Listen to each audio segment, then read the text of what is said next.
es una hermosa playa ubicada en la costa norte del Caribe colombiano, a unos 5 kilómetros del centro histórico de la ciudad de Santa Marta. Y bueno, nosotros venimos a hablar aquí a través de la filosofía del derecho, cómo las realidades jurídicas, las tendencias políticas del momento afectan la identidad del pueblo taganguero. Esto se hizo a través de una metodología mixta que recogió fuentes académicas, artículos, normativa, doctrina y entrevistas semiestructuradas a dos fuentes de autoridad de la comunidad, como lo fue el gobernador Ariel Daniels, el gobernador del Cabildo, Ariel Daniels, y el gestor cultural Ramón Matos. Nosotros, a través de este objeto de investigación, vimos diversos contrastes en la relación que tiene el pueblo taganguero con el mar y cómo se han subordinado a través de la historia a saberes europeos, es decir, su epistemología del sur o sus conocimientos propios no predominan. Y por eso en esta investigación vamos a decantarnos por 3 puntos claves. El primero, el eurocentrismo. El eurocentrismo porque corrientes como el eurocentrismo, el etnocentrismo y demás se han impuesto a nivel histórico y a nivel mundial, no solo en Colombia, sino en muchas regiones del mundo, donde estos saberes, digamos, coloniales y propios no se pueden decantar, porque los saberes europeos los subordinan. Segundo, una epistemología del sur o una revalorización de saberes. Nosotros en nuestro análisis y recolección documental encontramos a autores como Katherine Walsh, que nos habla sobre la multiculturalidad. La multiculturalidad es la diversidad de saberes, pero ¿qué decía ella? Que hay una diversidad de saberes, pero las eurocéntricas siguen imponiéndose como propias y los conocimientos propios no se revalorizan.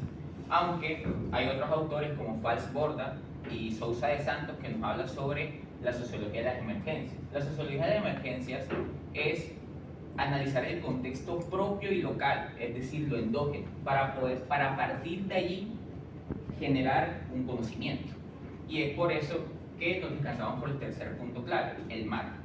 Para los europeos, el mar es visto como un recurso económico, social e incluso político. Para estas comunidades es visto más visto como una relación ancestral, porque ellos le temen al mar, para ellos es un interlocutor sagrado. Y es por eso que también esta investigación tiene algo en particular, y es el maritorio. ¿Alguno aquí sabe qué es el maritorio? ¿Ninguno? Bueno, el maritorio no es más que el territorio trazado a través del mar. Y eso hicieron la comunidad taganguera, que esto va desde Cabo San Juan hasta el pueblo de Taganga. Y esto lo explicará un poco más adelante más mi compañero. Y es por eso que el objeto de esta investigación residió exclusivamente en esa relación que hay con el mar, porque hay un contraste de derecho, es decir, las políticas no van acorde a la identidad del pueblo taganguero, que hoy está en desidia, porque ellos se reconocen como artesanos, indígenas, comuneros y pescadores. Estos comuneros son aquellos que se reconocen tanto como indígenas y como pescadores. Ahora le doy paso a mi compañero. Entonces, existe un choque entre el eurocentrismo y la epistemología del sur. Pero para explicar ese choque que ocurre, hay que explicar cómo nace el eurocentrismo.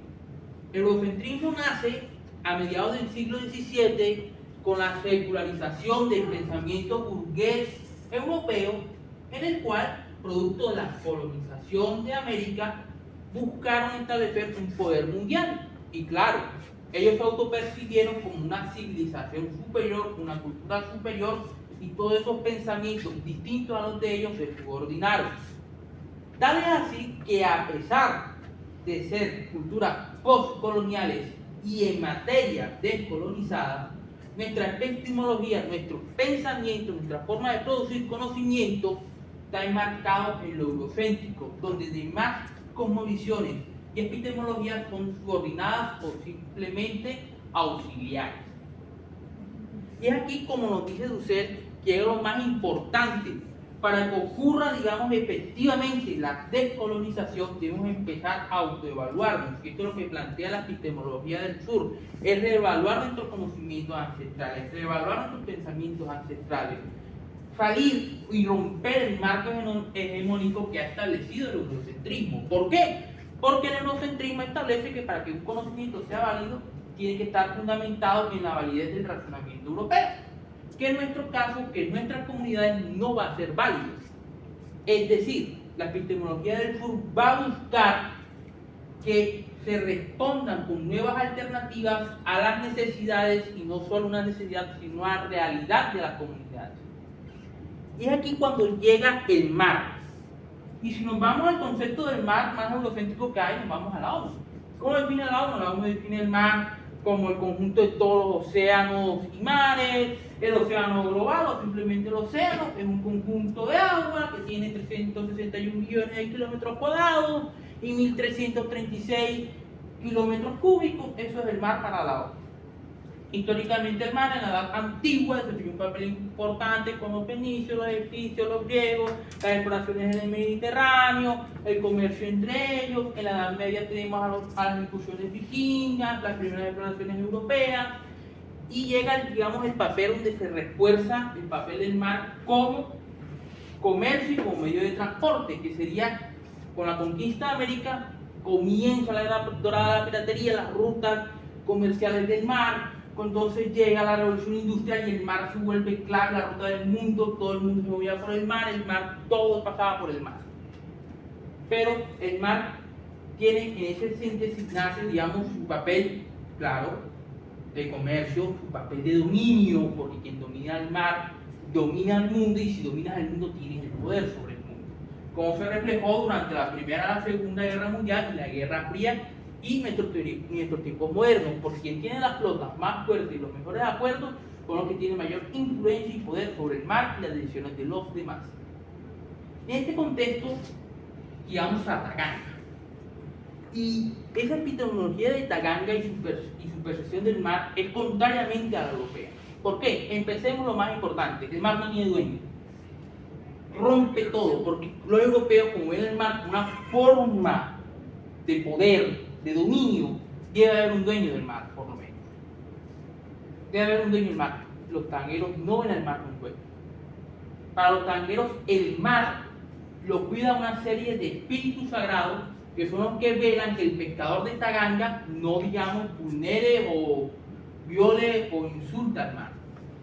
Porque es lo más interesante, porque es un interlocutor sagrado, más interlocutor sagrado. Matos nos explica que cuando todos los pescadores van a ir a pescar, ejemplo, y ven que el mar está bravo, está la marea alta, el pescador se tiene que parar firme y decirle: aquí estoy yo, hay algún problema conmigo, yo estoy preparado para lo que venga. Ahí es donde está el papel del interlocutor sagrado. Pero ahora nace, ¿de dónde viene esa relación del maritorio con los tagangueros? El caserío de Taganga, que fue como se conoció primeramente, tiene dos veces de trazó territorio en el caserío de Taganga.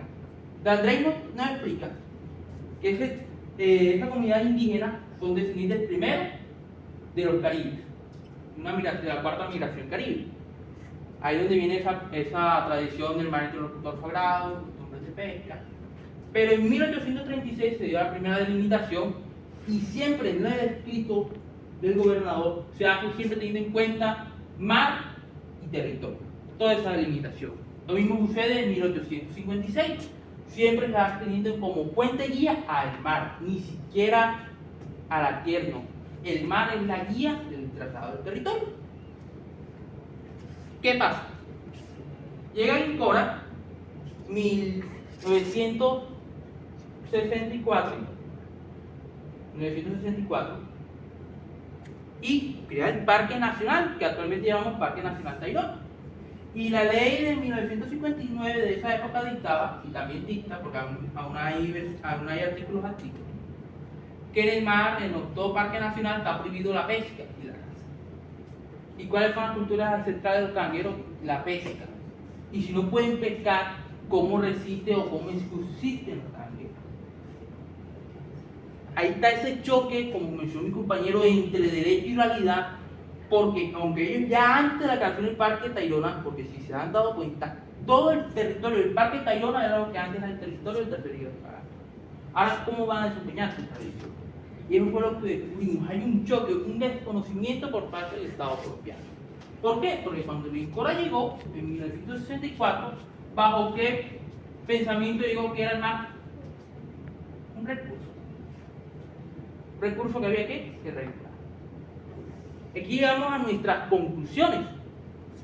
Bueno, ya después de todo lo que dijo mi compañero, nosotros digamos que encontramos 4 puntos claves que ya los hemos ido desglosando a lo largo de la ponencia, y el primero es el claro eurocentrismo, el choque que hay, que el eurocentrismo, los pensamientos eurocéntricos y el eurocentristas se siguen viendo en la actualidad en nuestra historia, y por más que nosotros queramos es difícil salir de esos pensamientos. Es por eso que como segundo hallazgo y punto clave, una revalorización del meritorio y de los saberes, lo que dije sobre autores como Catherine Walsh, Sousa de Santos, pero también apuntando hacia una transmodernidad, es decir, que haya todo tipo de pensamientos, pero que se revalorice lo propio, porque digamos que en Taganga es muy común que tú vayas a la playa y encuentres restaurantes italianos, restaurantes franceses, y cuando fuimos a hacer la investigación, el trabajo de campo, eso fue de las cosas que como que nos dimos cuenta, como que, pero entonces si se supone que es un pueblo, una comunidad indígena, ¿por qué